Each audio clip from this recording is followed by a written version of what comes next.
한 주간 많이 더우셨죠? 그런데 2018년보다는 덜 덥다고 합니다. 더위가 오면 항상 이때가 제일 덥다라고 생각하는 것 같은데 그전보다 더웠던 적이 더 있었다는 거죠.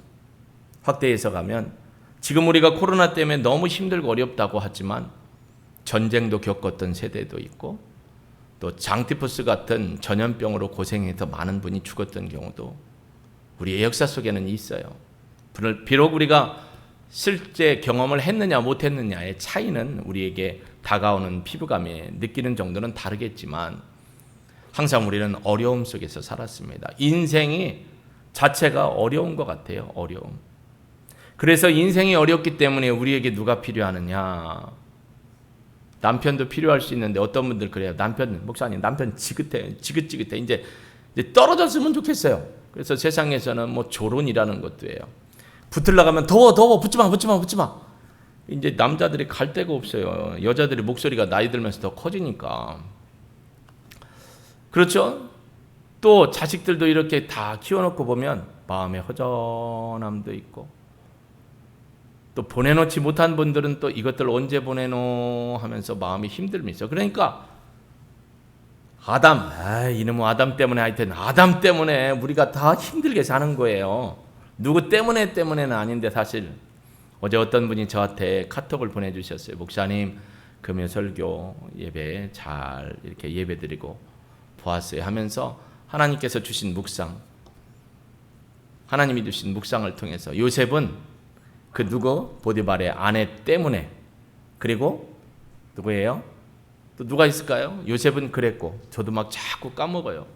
욥의 친구들 때문에 있을 수 있고 에스더와 모르드게는 어려움을 겪었던 게 하만 때문에 있을 수도 있고 다윗은 사울 때문에 힘들고 어려웠다라고 할 수 있지만 그 과정이 다 하나님이 우리를 구원해 주시고 보호해 주는 과정이에요. 그러니까 이렇게 생각해 보면 어떤가 하고 그분이 써주세요.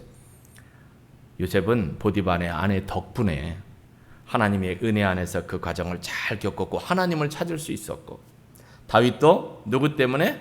사울 덕분에 하나님의 얼굴을 바라보고 광야 같은 길에서 승리하며 살 수 있었다. 그러면 여러분에게 누구누구 덕분에 내가 하나님을 붙들고 있습니다. 하나님을 더 바라보고 있습니다. 라는 그런 분이 계시면 저 사람 때문에 내가 힘들어가 아니고 저 사람 덕분에 내가 덕을 보고 있네. 수박이라도 한 통 사다 드려야겠네. 이런 생각을 좀 품어보세요. 남편이 힘들게 하세요. 아이고 하나님 우리 남편 덕분에 제가 하나님 바라보고 믿음의 끈을 놓지 않고 기도하고 있습니다 하고 오늘 집에 들어갔을 때 남편한테 수박 한 덩이 갖다 주세요. 싫어요? 해보시라니까요. 여러분 인생 여기 연세 많으신 우리 원로 목사님도 계시고 여러분도 계시지만 힘들잖아요. 더군다나 예수 믿는 사람은 예수님을 알면 알수록 믿으면 믿을수록 왜 이렇게 점점 더 어려워지는 것 같아요? 그렇죠? 남들 하는 거 못하는 경우도 있죠. 못하는 게 아니고 안 하는 건 줄로 믿습니다. 남들 짓는 죄 안 짓고 살잖아요. 여러분이 못 짓고 사는 거 아니죠? 그러니까 하나님의 은혜, 하나님 때문에 예수님 덕분에 여러분이 행복하게 사는 줄 믿으시길 주의 이름으로 축복합니다. 여러분 지난주에 누가복음 말씀 4장 그리고 마가복음 1장 후반절 말씀을 통해서 예수님이 이 땅에 오신 목적에 대해서 우리가 나누어 본 적이 있어요. 그러면서 지난주에 예수님은 더위를 어떻게 피하셨을까? 더웠을 때 무엇을 하셨을까? 라고 제가 질문을 드린 적이 있습니다. 그러면서 예수님이 이 땅에 오신 목적은 하나님 나라의 복음을 증거하기 위해서 오셨다. 근데 하나님 나라의 복음이 바로 예수님 자신이라는 거죠. 그래서 예수님이 누구이시다? 그리스도이시다. 메시아이시다라는 사실을 본인 스스로가 드러내기 위해 오셨어요. 어떻게 오셨어요? 빛으로 오셨죠. 그러니까 어두움들이 어떻게 돼요? 다 숨고 도망가는 거죠. 그러니까 예수님이 온전한 빛으로 오셔서 세상 가운데 죄악을 이겨주셨고 우리로 하여금 이 죽음의 권세로부터 벗어날 수 있도록 허락해 주신 줄로 믿습니다. 그러니까 우리는 은혜로 사는 거죠. 은혜로. 어떤 분은 죄악 덕분에 내가 예수님께 더 간다. 죄를 더 짓는다. 그건 있을 수 없는 얘기예요. 로마서 말씀이죠. 은혜를 더 받기 위해서 죄를 거할 수 있느냐? 그럴 수 없다라고 얘기합니다. 오늘은 우리가 예수님을 마태복음에서 마태의 관점으로 예수님의 말씀을 풀어서 마태가 예수님이 무엇을 우리에게 요구하시는가에 대해서 한번 살펴보기를 원합니다.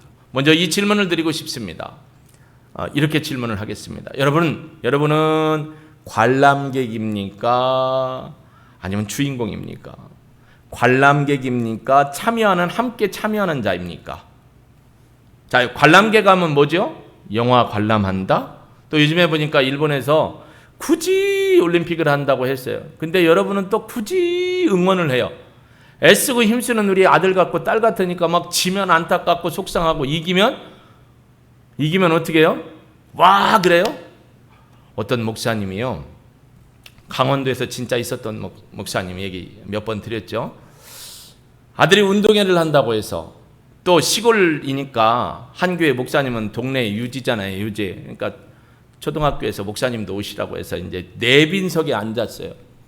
근데 이렇게 운동회 하는 거 볼 때마다 눈이 어디로 가요? 내 새끼 어디 있나 찾아보잖아요. 공 굴리기 하나, 막 이렇게 달리기 하나. 그런데 정말 이 목사님의 아들이 이제 달리기를 하게 된 거예요.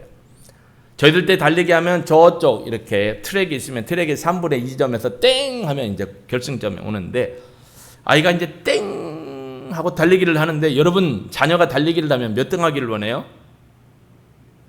꼰찌하기 원하는 부모 없잖아요. 항상 1등이요. 그러니까 다 우리가 도둑놈 마음을 갖고 있어. 1등 자리는 하나인데 다 1등을 원하잖아요. 근데 딱 달렸는데 아기가 4등을 하네. 한 6명, 7명이 뛰는데. 그래도 어떻게 해요? 아빠다 보니까 이렇게 점잖게 보고 있는데 안 되고 있어. 쭉쭉쭉쭉쭉 오는데 나도 모르게 내빈석에서 어디까지 갔냐면 운동장 앞에까지 간 거예요. 나도 모르게. 왜요? 집중하니까 막 오는데 막 그래요. 그런데 막 사등으로 열심히 뛰는데 못 쫓아가요. 근데 앞에 달려가던 애가 하나 팡 하고 넘어졌어요. 그때 목사님이 뭐라고 했어요? 여러분처럼 막 우리 응원하잖아요. 올림픽에 응원하잖아요. 그러니까 와 했겠어요? 목사님 뭐라고 해요? 할렐루야 그랬어요. 남들이 다 쳐다보죠. 남의 자식 넘어져 갖고 속상한데 자기 아들 3등으로 달리니까 할렐루야라고. 여러분 응원도 도가 있고 응원도 때에 잘 맞춰야 돼요. 여러분이 관람객이에요? 아니면 일꾼이에요? 참여하는 협동하는 사람이에요? 한번 생각해 보세요. 여러분이 지금 예배에 TV로 관람하는 분도 있는데 관람객 되지 않기를 바랍니다. 예배에 집중하여 참여하는 자가 되기를 원합니다. 마음의 진심으로 예배에 참여하면요 이 자리에 있는 것과 똑같은 은혜, 더 큰 은혜도 누릴 수 있을 줄로 믿습니다. 그러니까 여러분도 지면 안 되죠. 이긴다 진다는 아니지만 열심히 참여하십시오. 도산 안창호 선생님이요 우리가 일제시대 가운데 어려움을 겪고 있었잖아요. 그래서 일제의 지배를 받고 있었잖아요. 젊은이들을 깨울 때 하셨던 말씀이 그거예요. 여러분은 나그네입니까? 아니면 주인입니까? 이 땅에 이민족이 유린을 당하고 고통 가운데 있고 자유를 잃어버렸고 독립을 잃어버렸습니다. 주권을 빼앗겼습니다. 여러분이 나그네라면 이 상황에 관심이 없겠지만 여러분은 주인이라면 이 상황에 가슴 아파하고 함께하며 이 어려움을 극복하고자 여러분 손과 발이 되어서 힘쓸 것입니다. 라고 젊은이들의 의식을 깨우며 독립운동을 일으켰습니다. 저도 여러분에게 여쭙습니다. 여러분은 하나님 나라의 나그네입니까? 아니면 하나님 나라의 거룩한 일꾼이요, 협동가요, 사명자입니까? 여러분 스스로 한번 질문을 해보십시오.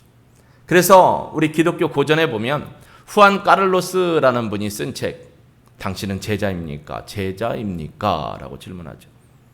여러분은 제자입니까? 자, 오늘 말씀을 통해서 여러분이 진정 제자라면 어떠한 삶을 살아야 되는가?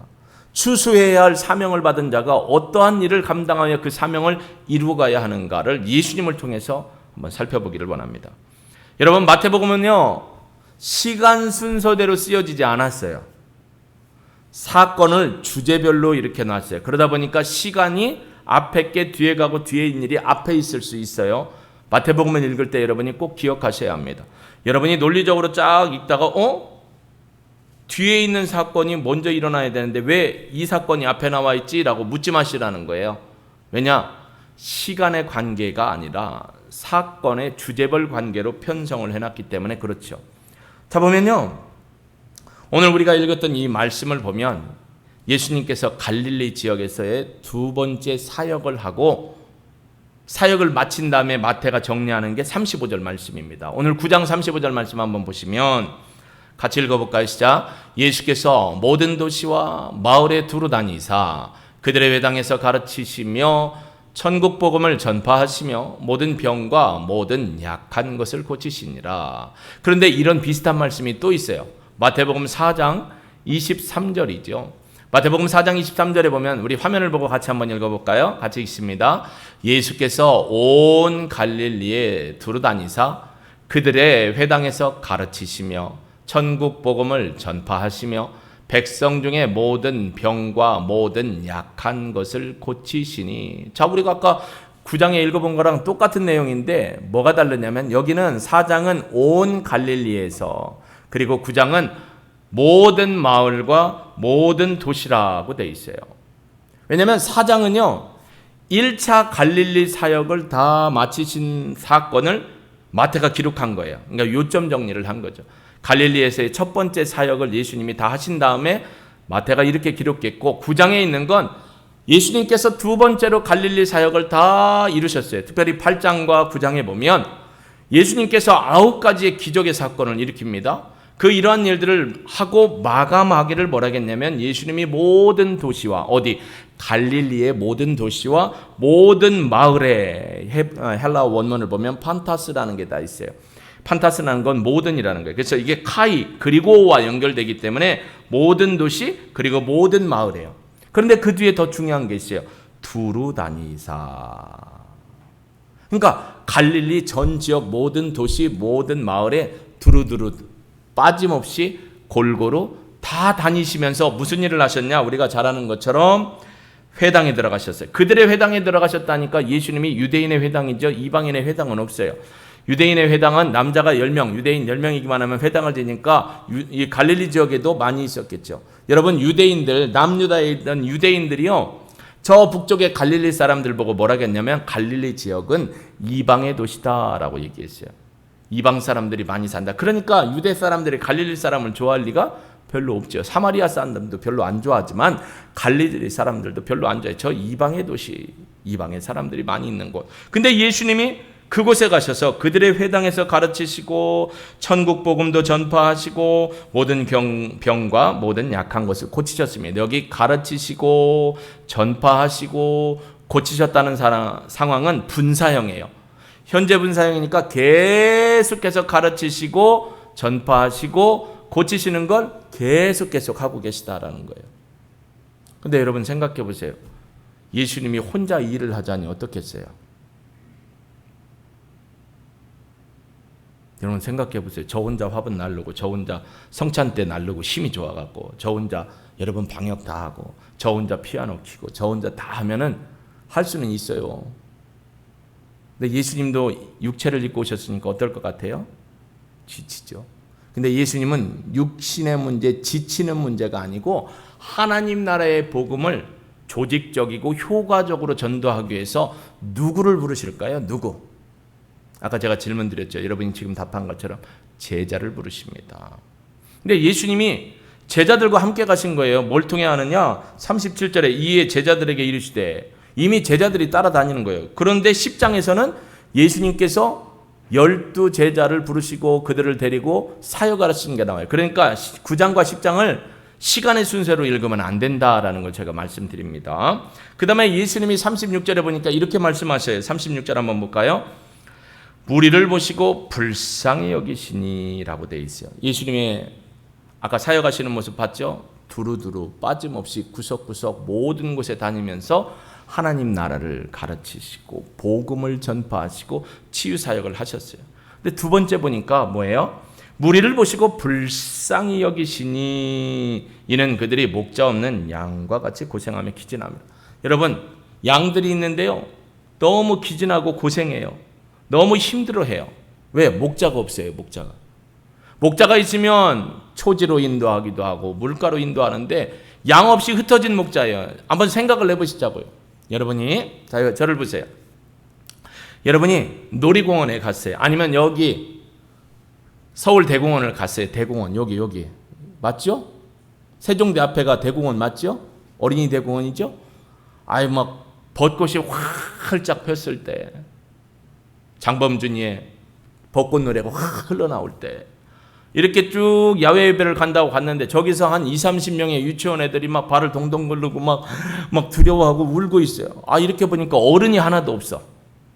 애들은 20-30명이 되는데 지도할 선생님이 없으니까 애들이 발발 고르고 막 울고 그러고 있어요. 얘들아 왜 그러니? 선생님이 없어졌어요. 그러면 애들이 어떻게 느껴져요? 기다려, 오실게요. 그래요? 내 새끼 같으니까 마음이 치근하잖아요. 여기서 보면 무리를 보시고 불쌍히 여겼다는 건 치근히 여기셨다라는 거예요. 원래 개역성경에는 이걸 민망히 여기셨다라는 건데요. 여러분, 민망하다는 게 뭐냐면 창자가 끊어지는 고통과 아픔이에요. 예수님이 이 무리 없는 목자를 보시고 불쌍하고 힘들고 기진해 있는 무리를 보시고 불쌍히 여기셨는데 내 창자가 끊어지는 아픔에 불쌍함으로 봤다는 거예요. 자, 예수님은 두루두루 빠짐없이 다니면서 하나님 나라의 사역을 하셨고, 이렇게 보니까 유대인들 보니까 너무 옹색하고 기진하고 힘들고 배고파 보이고 아픈 자는 다 왔어요. 전국의 아픈 자는 그냥 갈릴리 지역이 뿐만 아니라 유다 지역의 아픈 자까지도 다 온 것 같아요. 그리고 이렇게 쳐다보고 있으니 예수님 마음이 어떻겠어요? 불쌍히 여겼다, 치근히 여겼다라고 하셨어요. 여러분, 당시에 예수님이 살던 시대는 로마의 지배를 받고 있어요. 그러니까 유대인들이요, 로마의 지배를 받고 있죠. 더군다나 대부분이 다 가난한 사람이에요. 거적대기만 있는 사람도 많고. 자, 로마 정부의 세금 뺏기죠. 유대 지도자들의 또 세금 뺏기죠. 그러니까 어떻게 해요? 우리 예전에 고려시대나 조선시대에도 막 이중으로 과중된 세금 뺏기고 노역으로 끌고 가면 집안이 아니죠. 꼴이 아니죠. 그러니까 다 가난하고 힘들고 아픈 사람만 있어요. 그러니까 예수님이 보시기에 너무 안타까운 거예요. 그래서 이 안타까운 사람들을 위해서 예수님이 누가 필요하다는 걸 얘기하시냐면 함께 사역할 사람, 나그네가 아니라 함께 동역할 협동자, 섬기는 사람이 필요하다는 걸 깨우치시고 얘기합니다. 이렇게 얘기하죠. 제자들에게 이르실 때 추수할 것이 참 많구나. 여러분, 추수할 것이 많다라는 얘기는 다른 의미로 어떤 의미가 있을까요? 여러분이 추수할 것이 많다 예수님이 얘기했어요. 아니, 엊그저께 포도나무 심어놓고 엊그저께 감나무를 막 줄맞춰 쫙 심어놓고 한 달 지나서 추수할 것이 많다라고 하세요? 그러면 언제 추수할 것이 많다라고 해요? 주렁주렁 노랗게 익거나 포도가 아주 그냥 감청색으로 맛있게 익거나 이럴 때 추수할 것이 많다라는 거잖아요. 예수님의 이야기를 마태는 추수할 것이 많다라는 걸 많은 추수거리로 본 게 아니라 추수할 시기가 되었다라는 거예요. 추수할 시기가 되었는데 추수할 때에 누가 없어요? 지금 일꾼이 적대요. 일꾼 얘기했어요. 나그네가 아니에요. 일꾼 얘기했어요. 일꾼이 적으니까 뭐라고 해요? 그러므로 추수하는 주인에게, 이 밭의 주인에게 청하다라는 건 간곡히 기도하다라는 의미가 있어요. 추수할 일꾼을 보내주소서라고 기도하라는 거예요. 자, 그럼 오늘 본문 말씀을 볼게요. 여러분, 10장 1절부터 5절까지 한번 말씀을 우리가 함께 살펴보겠습니다. 10장 1절부터 5절인데 성경을 보셔도 되고요, 화면을 보셔도 됩니다. 우리 같이 한번 읽어봅니다. 예수께서 그의 12제자를 부르사 더러운 귀신을 쫓아내며 모든 병과 모든 약한 것을 고치는 권능을 주시니라. 12사도의 이름은 이러하니 베드로라 하는 시몬을 비롯하여 그의 형제 안드레와 세베대의 아들 야고보와 그의 형제 요한, 빌립과 바돌로메. 여러분, 바돌로메의 다른 이름이 뭐죠? 우리 2주 전에 함께 얘기했죠. 네가 어느 나무 밑에서 있을 때 내가 너를 알았노라 예수님이 말씀하셨죠. 성은 낫시오, 이름은 돌로메, 바돌로메. 그렇다고 성이 낫시고 이름이 돌로메 아니에요. 바돌로메가 나다나엘이에요. 나다나엘. 그 다음에 도마와 세리마테와 알페아의 아들 야고보와 다데오와 또 가나나인 시몬 및 가롯 유다 곧 예수를 판자라. 5절을 보면 예수께서 이 12를 보내시며 명하여 이르시되, 여러분 10장은요 12제자를 부르셔가지고 파송한 내용이 나와요. 가서 너희들이 복음을 전할 때 이런 어려움이 있을 것이다. 복음 전하러 갈 때 이것은 가지고 가면 안 된다. 복음을 전하러 갔을 때 냉수 한 컵이라도 주는 자는 하나님을 위해 섬기는 것이다. 복음을 전하러 갔더니 너희에게 평안을 빌면 너희도 평안을 빌고, 복음을 전하러 갔는데 방해하면 신발 톡톡 털고 나오거라 등등. 이게 지금 추수할 시기가 되어서 추수할 사람들을 파송한 내용이 나오는 거예요. 결국 이 37절과 38절은 12제자를 부르셔서 그들을 보내시는 말씀이에요. 지금 추수할 때가 됐다라는 거예요. 지금 추수를 안 하면 뚝뚝뚝뚝 떨어지게 됐어요. 그렇기 때문에 우리도 추수해야 할 사명을 받은 제자예요. 여러분, 제자는 뭐죠? 스승의 사역을 계승합니다. 스승을 따라갑니다. 스승을 쫓아가는 사람이에요. 무리는 뭐죠? 그냥 찾아온 사람이에요. 뭐 하러요? 먹을 것을 위해, 고침을 위해서, 자신의 형편의 유익을 위해서. 제자들은 자신의 형편의 유익이나 먹을 것이 아니에요. 자신의 삶을 들이며 예수님을 쫓아가는 거예요. 즉 스승을 따라가고 스승의 삶을 배우고 스승의 사역을 계속하기 위해서 가는데, 그 사람들이 추수할 사람이라 12제자의 이름을 여기에 거론합니다. 근데 여러분도 추수해야 할 사명이 있는 사람이죠. 그렇다면 추수해야 할 사명이 있는 사람이 어떤 사역을 해야 하느냐? 예수님처럼 두루 빼놓지 말아야 돼요. 여러분의 가족 중에 예수 믿지 않는 사람, 여러분의 친지 중에 예수 믿지 않는 사람, 여러분이 함께 근무하는 사람 중에 예수 믿지 않는 사람. 오늘 7시 반 예배 때 그런 얘기를 했어요. 많이 오셨어요. 과일 파는 장로님이 계셨어요. 제가 그랬어요. 장로님, 과일을 파실 때 미리 좀 좋은 것들 따로 더 사가지고 사람들 이렇게 올 때 전도용으로 이 과일을 딱 내놓으면서 참 아이가 예쁘네요. 너무 예뻐서 제가 기분이 좋습니다. 이거 덤으로 하나 예쁜 거 드리겠습니다. 예수님의 마음으로 드립니다. 라고 하라겠어요. 권사님 왜 웃어요? 우리 남편이 과일 파니까 그렇게 하라고 하시면 돼요. 뒤에 또 우리 야쿠르트 아줌마가 계셨어요. 야쿠르트 아줌마, 야쿠르트가 맛있어요, 요쿠르트가 맛있어요 하지 말고 좋은 것 좀 시원하게 담갔다가 놨다가 사람들 이렇게 지나갈 때, 아이고 잠깐만요, 더운데 요거 하나 드셔보세요. 예수님의 마음으로 드립니다. 예수 믿고 구원 받으세요. 예수 믿고 참 영생의 기쁨을 누리세요. 할렐루야. 하라고 했더니 웃으셔요. 이게 한다는 얘기인지 만다는 얘기인지 부끄럽다는 얘기인지 할 거로 믿어요, 저는. 여러분이 집안 마트를 가든 어디를 가든 늘 만나는 사람이 있잖아요. 그러면 어떡하는 거예요? 또 뭔가를 준비해 갖고 가서 예수님의 마음으로 드립니다. 이것은 예수님의 마음입니다. 그러면 받아먹은 거 뭘 받아먹은 거예요? 예수님의 마음을 받아먹은 거예요. 사과 하나 더 받은 거 뭘 받은 거예요? 예수님의 마음을 받은 거예요. 그분들의 마음에 뭐가 새겨져요? 예수님의 마음이 새겨져요. 그리고 여러분은 그거 주고 그냥 놔둬요? 하나님, 저거 예수님의 마음을 받고 갔습니다. 꼭 그의 기억 속에, 마음 속에 예수님의 구원이 새겨지게 하시고 예수 믿고 구원받게 해주십시오. 자주 오는 분이면 이제 툭 하나씩 던지는 거예요. 예수님의 말씀도 던지고 예수 믿고 구원받으면 어떤 은혜가 있는지를. 그래서 전도해야죠. 두루두루 살피라는 거예요. 두루두루 빼놓지 말고, 아들도 빼놓지 말고, 남편도 빼놓지 말고, 아내도 빼놓지 말고, 부모님도 빼놓지 말고. 그 전에 사역했던 교회에서도 어떤 분은 부모님이 돌아가시면 교회 오겠대. 왜요? 했더니 부모님 앞에 효도하느라고. 왜요? 부모님이 절에 다니느라고. 그래서 부모님 돌아가시면 교회를 오겠대. 그 정말로 부모님 돌아가신 다음에 교회를 왔어요. 근데 안타까운 게 있어요. 그럼 부모님은 진짜 효도는 뭐예요? 부모님 전도해서 같이 와서 예배드리다가 그분들 돌아가시면 천국 가게 하는 게 진짜 복음 전도하는 거지. 부모의 마음을 기쁘게 한다고 부모님 절에 다니다가 저 꺼지지 않는 지옥불에 들어가면 그게 진짜 효도예요?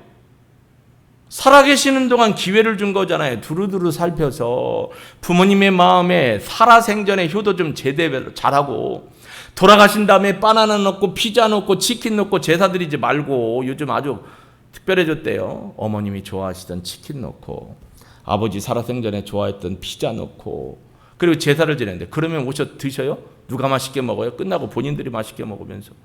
살아생전에 진짜 효도는 예수님의 복음을 전해서 같이 나와서 예배드리고 신앙생활하다가 주님 부르시면 천국 가게 하는 줄로 믿습니다. 예수님처럼 두루두루 살펴야 돼요. 또 예수님처럼 치근히 여기는 마음을 가져야 돼요. 최근에도요, 자, 광주였죠? 지나가던 버스가 건축물, 이거 어떻게 하는 거야? 건축물을 다 살살살살 타나 톡톡톡톡 해서 이걸 다 분해를 해가지고 어떻게 해야 돼요? 낮춰야 되는데 이거 잘못해갖고 이게 지나가던 버스가 정류소에 있었는데 이게 뒤집어졌어요. 돌아가신 분이 있죠. 그럼 여러분의 마음이 어때요? 어떤 마음이 들죠? 불쌍한 마음도 들고 안 된 마음도 들고 치근여기죠. 또 지난번에 뉴스에 나왔죠. 빌랑가 사는 집에 불이 났어요. 내 애기 엄마가 애기는 놔두고 자기만 산다고 나왔어요. 충분한 시간적 여유도 있었고 돌아봐야 되는데 그 깐난쟁이를 놓고 자기만 나왔어요. 그래서 애기는 타 죽었어요. 벌써 나오잖아요. 쯧쯧쯧쯧.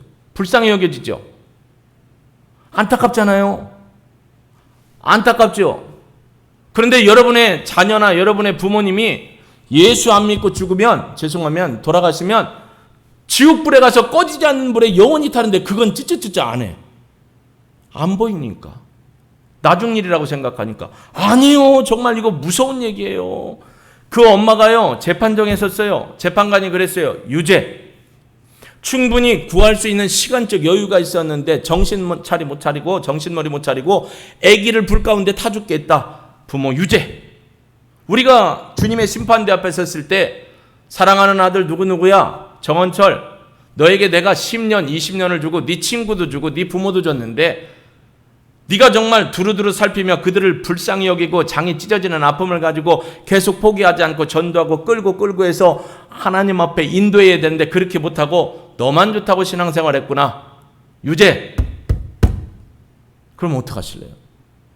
아니 유죄 판결 받는 게 아니고 저 영원히 꺼지지 않는 지옥불에서 고통과 아픔을 당하는 거. 아니 애기 죽은 거나 버스에 이렇게 쳐서 죽으신 분이 불쌍하고 돌아가신 게 불쌍하고 안타까운 거 우리 똑같아요. 근데 지옥불에 죽으실 분들, 저분들 영원히 있어야 될 분들, 바로 여러분의 부모님이고 자녀고 여러분의 친구고 사랑하는 자들인데 그렇게 돼도 괜찮아요?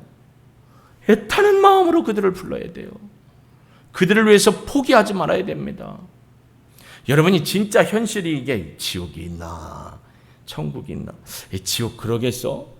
아니 성경에 지옥 얘기 해주잖아요. 분명하게 꺼지지 않는 불못에 던져지고, 이 부자가 나사로 보고 나사로야 네 손끝에, 죄송합니다 내가 먹는 물이니까 그냥 할게요, 손끝에 물 한 방울만 갖다 내 혓바닥에 좀 치켜주면 좋겠다. 얼마나 고통스러우면.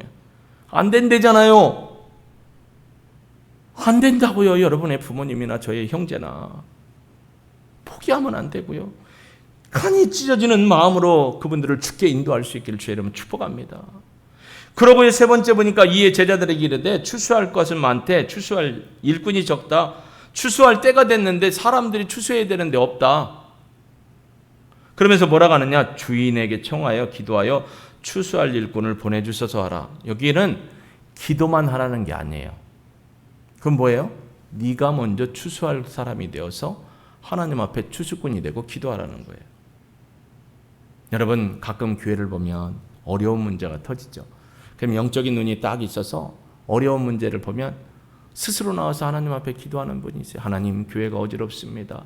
하나님 교회가 힘듭니다. 하나님의 권능의 손으로 봉합해 주시고 사단의 계략이 무너지게 해주시고 교회가 진실하게 연합하여 하나 되게 해주시고 기도를 하시잖아요.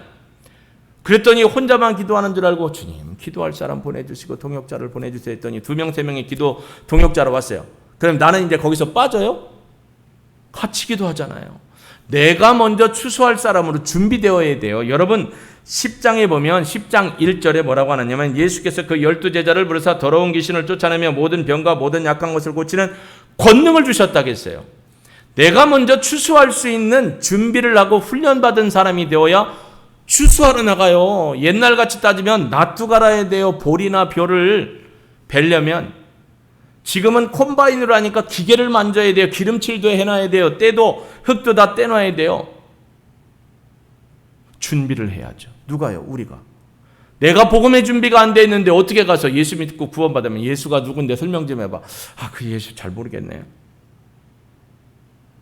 천국이 진짜 있나 없나 얘기 좀 해봐. 그럼 계시록 얘기해주면서 해주면 되고 누가복음 얘기해서 해주면 되고. 글쎄 성경을 내가 잘 몰라. 어떻게 전도하실 거예요 여러분? 달변가라 되라는 게 아니고요. 진짜 믿음으로 영혼을 사모함으로 준비하셔야 된다는 거예요. 이런 마음으로 준비하는 자가 추수할 사역자의 사명의 자세를 갖추는 자임을 여러분 믿으시기를 주의 이름으로 축복합니다.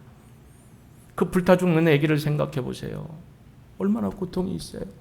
근데 내 자식이 지옥에서 저기 내 남편이 내 부모님이 지옥에서 저기 활활 타는 곳에 고통당해야 된다고 생각해 보세요. 아까 그 애기 불탄 거, 버스 덮친 거, 옛날 우리도 알지만 성수대교 무너지는 거 너무 유명하게 봤고 산풍 무너지는 거 너무 유명하게 봤지. 너무 안타까워요. 그것도 안타깝지만 우리 가족이 지옥 가면 어떻게 해요? 저희 아버지 평생 소원이 내가 5남매를 낳습니다, 하나님. 근데 이 5남매가 나 때문에 이 땅에 왔는데 차라리 예수 믿지 않고 구원받지 않고 저 지옥에 가면 차라리 내가 결혼 안 해서 5남매를 낳지 않았으면 이들에게 지옥의 고통이 없을 건데 라고 아버지 늘 울며 기도하셨어요. 여러분에게는 가족을 향한 눈물이 있습니까? 눈물이 메마른 것은 아닙니까? 이렇게 하다 나중에 믿겠지. 아니요. 진실함으로 예수를 믿고 구원받을 수 있도록 여러분 여기도 간청하래요.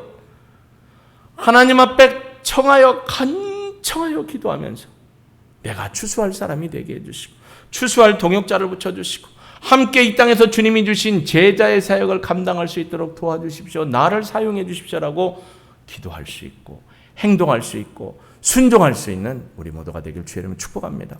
한 가지만 생각하세요. 여러분 오늘 집에 가서 테스트 해보세요. 가스불을 켜놓고요. 예? 제가 라면 끓이다 가끔 생각하는 건데 수도가에서 물 이렇게 손 씻고요. 물 털고 저 수건으로 닦지 말고 그대로 가스 뿌리는 데 가서 냄비 만져보세요. 더 뜨거워요. 주부들은 공감이 안 돼요? 라면을 안 끓여 드신 게 더 뜨겁다니까요? 그러지 말고 이제 오징어를 굽잖아요. 프라이팬에 돌 맥반석에 굽지 말고 다 떼놓고 생불에 가스 생불에 손으로 이렇게 잡아서 오징어 한번 구워보세요. 오징어 어떻게 해요? 이렇게 하면서 걔도 뜨겁겠지만 여러분 손도 뜨겁죠. 여러분 손 잠깐 하는데 뜨거운데 저 꺼지지 않는 지옥불에 들어가는 그 뜨거운 불에 들어갈 우리 식구들 생각해 보세요. 여러분에게 고통을 주고자 함이 아닙니다. 사모하고 자극을 받아서 우리 식구들을 다 주의 이름으로 인도할 수 있기를 위해서 격려하고 도전합니다. 순종하시고 하나님의 뜻을 이뤄가는 우리 모두가 되시기를 주의 이름으로 축복합니다. 그래서 여러분 집에서 천국 잔치가 좀 열리기를 예수님의 이름으로 축복합니다. 하나님, 부모만 생각해도 가족만 생각해도 너무 마음이 아픕니다.